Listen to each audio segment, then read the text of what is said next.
In Ecuador, opposition movement Citizen Revolution Party denounced an explosive attack during a campaign event in the province of El Oro. In Argentina, thousands rallied in Jujuy to demand better salary and reject Governor Gerardo Morales' constitutional reform. And in France, violent clashes with the police broke out in different municipalities after a security officer killed a 17-year-old teenager.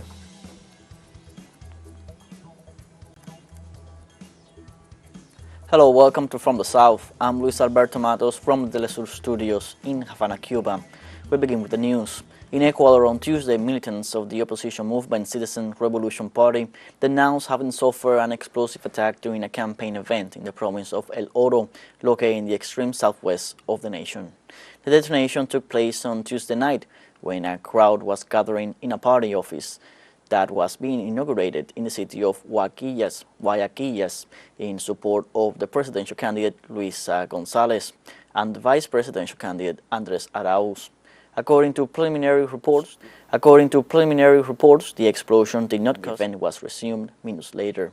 The attack against the opposition coalition to the government of President Guillermo Lasso takes place within the framework of the campaign for the early presidential elections to be held next August 20th.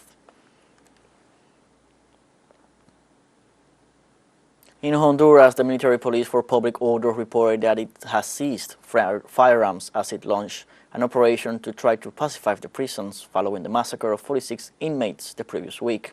According to statements made by the commander of the security forces, Colonel Fernando Muñoz, the seizure corresponds to one of the areas where the Barrio 18 gun is installed. The operation was ordered by President Xiomara Castro after last Tuesday in the women's prison located in the same area of Tamara. Inmates of the Barrio 18 gun left their area and broke into the one where the rivals of the Mara Salvatrucha were.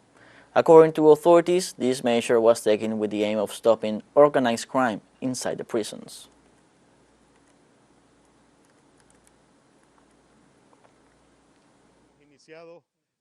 We have started with the seizures to be able to take control of the centers, and what you are seeing here only corresponds to one of the units where the gang Barrio 18 or 18th District was located or is located. But I guess if they are full of this stuff inside, there must be resources of criminal organizations so that those who are in charge of keeping this stuff out have allowed it. These kind of things have been found everywhere in this unit, not in one place particularly, but with this we can see that each member of a criminal organization had access to at least one weapon. On Tuesday, the Special Jurisdiction for Peace in Colombia held a historic hearing in which former military personnel who had never responded to justice acknowledged committing 49 extrajudicial executions. The hearing was held in the Department of Antioquia, and according to authorities, 8 former military personnel went to court, accused in July 2022 of being the most responsible for the so-called false positives in the municipality of Dabeiba. Likewise, another 17 military personnel appeared before the special jurisdiction and answered for having participated in the disappearances presented as combat casualties in the framework of the armed conflict. The proceedings were attended by relatives of the victims, representatives of the United Nations, and high dignitaries of the Colombian government.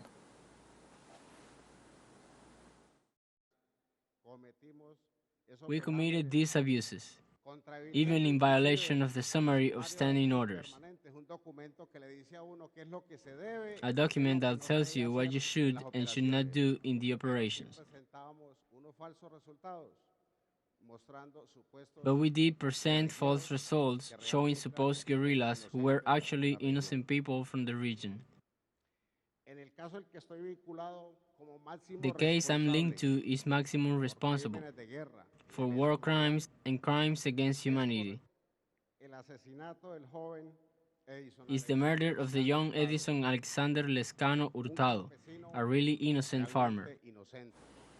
On the other hand, former military colonel Eddie Pinzon indicated that the alliance between the armed forces and the paramilitary group United Self-Defense Forces of Colombia contributed to the emergence of false positive cases in the country.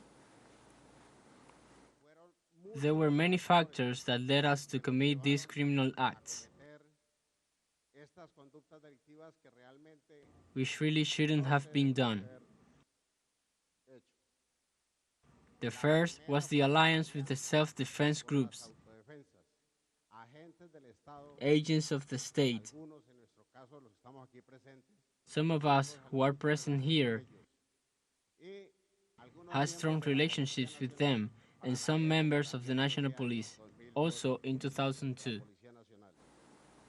In Argentina, a massive demonstration was held in the province of Jujuy to demand salary increases and reject the constitutional reform imposed by Governor Gerardo Morales.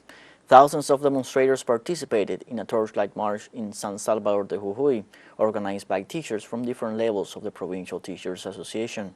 A strike for an indefinite period of time is being held by this sector to demand a salary adjustment and against the constitutional reform that intends to move forward on indigenous lands to exploit lithium. In addition, during the day, the National Secretariat of Human Rights asked the federal justice to initiate an urgent criminal investigation on the repression committed by Jujuy's security forces. Let's take a short break, but remember you can join us on TikTok at TeleSUR English, where you'll find news in different formats, news updates, and much more. All the stories coming up. Stay with us.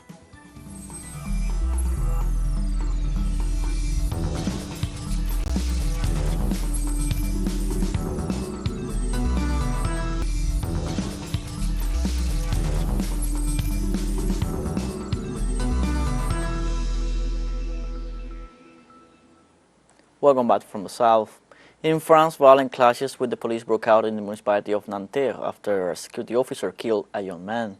At least 24 people were arrested after riots broke out during Tuesday afternoon and evening. Paris, Nantes, Marseille, Bordeaux, Colmar, among other towns, also experienced protests.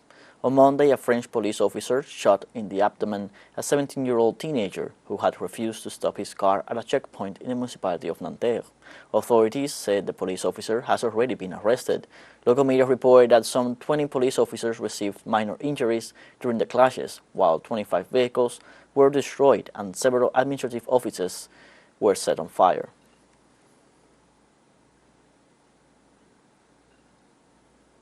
On Tuesday, Belarusian President Alexander Lukashenko stressed that the attempted mutiny by the private military company Wagner will give an opportunity to the West to hit at the source ports in Russia and Belarus. Belarusian President backed Russian President Vladimir Putin in saying that people need to be united in the face of the latest challenges. He also pointed out that if there is a collapse in Russia, they will be dead, and that once again they are trying to blow the country, the whole region, to confuse the people and impose their own rules, their own order. Lukashenko also called for turning the page on the attempted rebellion, if only to circle back to it at a later time.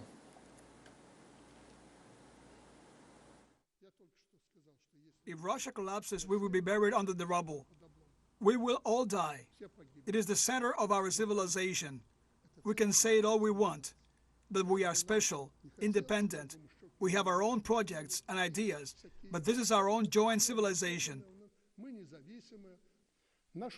Once again, they're trying to blow up our country, our entire region, to disorient people, to shake up the situation by any means, and along the way to impose their own rules, establish their own order, an order in which there will no longer be neither our countries nor our peoples. On Tuesday, Russian Defense Minister Sergei Shoigu and his Cuban counterpart Álvaro López Miera held a working meeting as part of the Cuban minister official visit to Moscow. López Miera was welcomed by his Russian counterpart with an honorary ceremony at the headquarters of the Defense Ministry. According to Shoigu, in accordance with the new concept of the Russian foreign policy adopted in March, his country will strengthen its relations with Latin America and the Caribbean.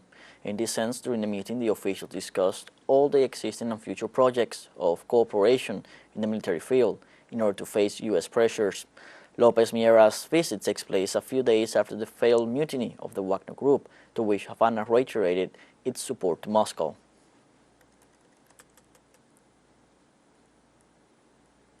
The Chinese and Vietnamese navies began a two-day joint patrol in the Beibu Gulf waters on Wednesday, according to the Chinese military. It is the 34th joint patrol in the Beibu Gulf waters following the two countries signing of an agreement in 2005 on joint patrol in the region. As part of the mission, each nation deployed 2 naval vessels and guided missile frigates to conduct a joint search and rescue drill. The drills came after Chinese President Xi Jinping hosted Vietnamese Prime Minister Pham Minh Chinh in Beijing to mark the 15th anniversary of the establishment of the China-Vietnam Comprehensive Strategic Cooperative Partnership.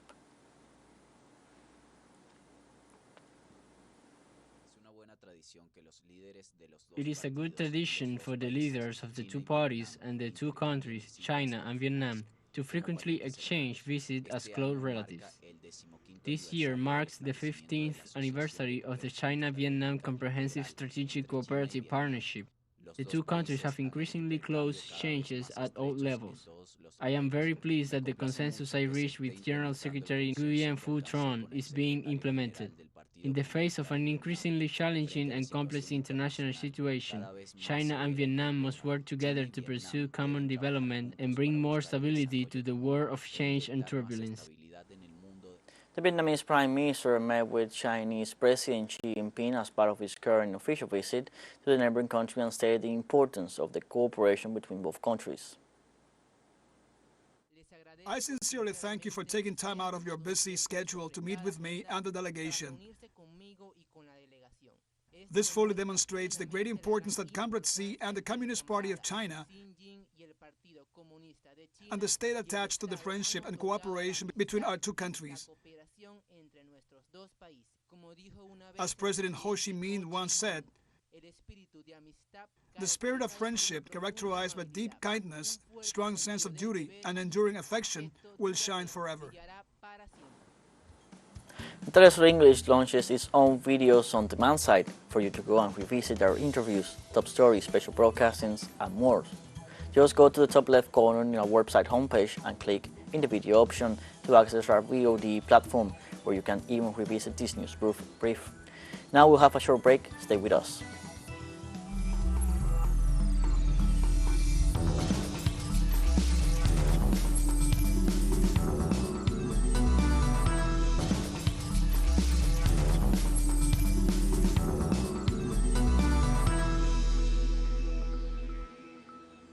Welcome back from the South. Sierra Leone's President Julius Maada Bio was re-elected with 56.17% to serve a second term. The head of the Electoral Commission announced the election results on Tuesday, following a process disputed by the opposition. The re-elected president's main challenger, Samura Kamara, came second with 41.16% of the votes. On Monday, the opposition All People's Congress condemned in a statement an alleged lack of inclusiveness, transparency and responsibility by the Electoral Commission. EU observers reported that a lack of transparency and communication by the Electoral Authority led to mistrust in the electoral process. The monitors added they witnessed violence at 7 polling stations during the voting hours and at 3 others during the closing and counting stages. Chad faces a massive influx of refugees from Sudan since the onset of the conflict in that nation on April 15th. Around 150,000 people have reportedly crossed the Chadian border by mid-June, and numbers continue to increase. Following another outbreak of violence in El Geneina, the major city in western Darfur on June 16 and 17th, thousands of destitute, most of them women and children, arrived in the Chadian border city of Adre, where they quickly outnumber the local population. Most of them arrived with nothing, having lost loved ones and having lost tracks of family members along the way. UNICEF in Chad and partners are on the ground providing support, but urgent help is needed to respond to the growing and pressing needs. According to the United Nations Annual Report on Children and Armed Conflict, children continue to be disproportionately affected by armed conflict in 2022. In a briefing to journalists, the UN Special Representative for Children and Armed Conflict, Virginia Gamba, explained that adding the number of incidents of attacks on schools and hospitals and the denial of humanitarian access, which are considered grave violations against children, the number of violations reaches more than 27,000. The violations verified by the United Nations were considered grave and impacted 19,000 boys and girls in 24 country situations. The highest numbers of grave violations were verified in the Democratic Republic of the Congo, Israel, the State of Palestine, Somalia, Syria, Ukraine, Afghanistan, and Yemen.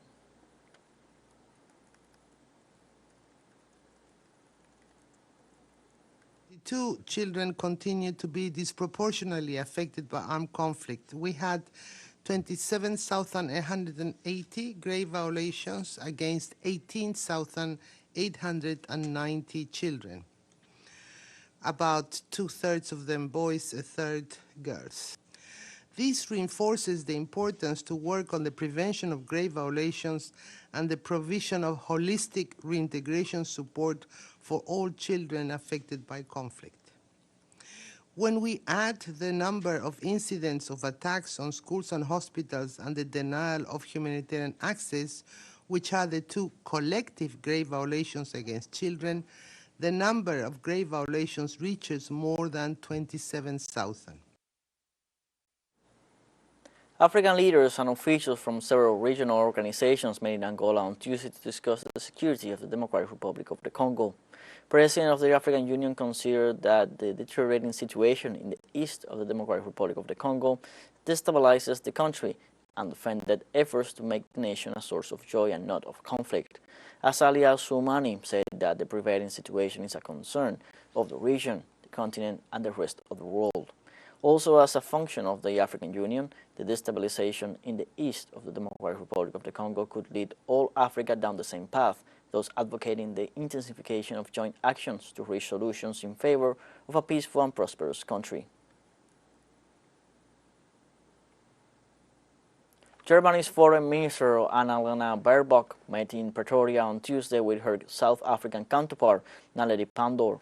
During the one-day visit to the African nation, the two top diplomats discussed key issues related to energy security, climate change, and geopolitical issues affecting Africa and Europe, including the conflict in Ukraine. The meeting takes place as South Africa grapples with criticism over its neutral stance on the Ukraine conflict, refusing to condemn Russia and calling for dialogue between the warring countries instead. Earlier in June, South African President Cyril Ramaphosa was part of a delegation of African leaders who met with Ukrainian President Volodymyr Zelensky and Russian President Vladimir Putin in Kiev and Moscow, respectively, in an attempt to broker peace talks between the two countries. And in the early hours of Wednesday, crowds of Muslim faithful gathered in Saudi Arabia took part in the last ritual of the Hajj, the stoning of the devil. After spending the day on Mount Arafat, the pilgrims headed to a desert plain called Muzdalifah to collect pebbles to use in the ritual of Mina. At dawn, hundreds of thousands of worshippers began throwing stones at three concrete monoliths representing the devil, the last great ritual of the pilgrimage held under extreme heat. The stoning of the devil marks the beginning of the feast of Eid al-Adha, or celebration of sacrifice, when Muslims buy and kill animals to commemorate Abraham's willingness to kill his son.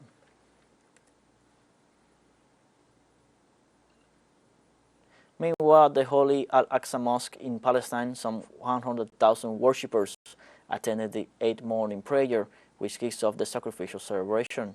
Local sources report that the Israeli police, after the end of the prayer, stormed the sacred Muslim premises and expelled the worshippers who remained in the sacred site, in addition to arresting several Palestinians.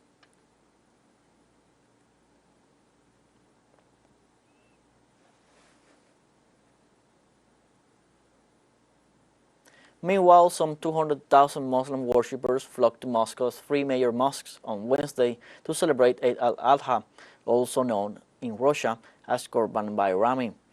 Russian President Vladimir Putin congratulated the country's Muslim faithful and stressed that the holiday reaffirms the ideals of kindness, mercy, and justice in society. We have come to the end of this news brief. Remember, you can find these and many other stories on our website, telesurenglish.net. You can also join us on our social medias on Facebook, Twitter, Instagram, Telegram, and TikTok. For TeleSUR English, I'm Luis Alberto Matos. Thank you for watching.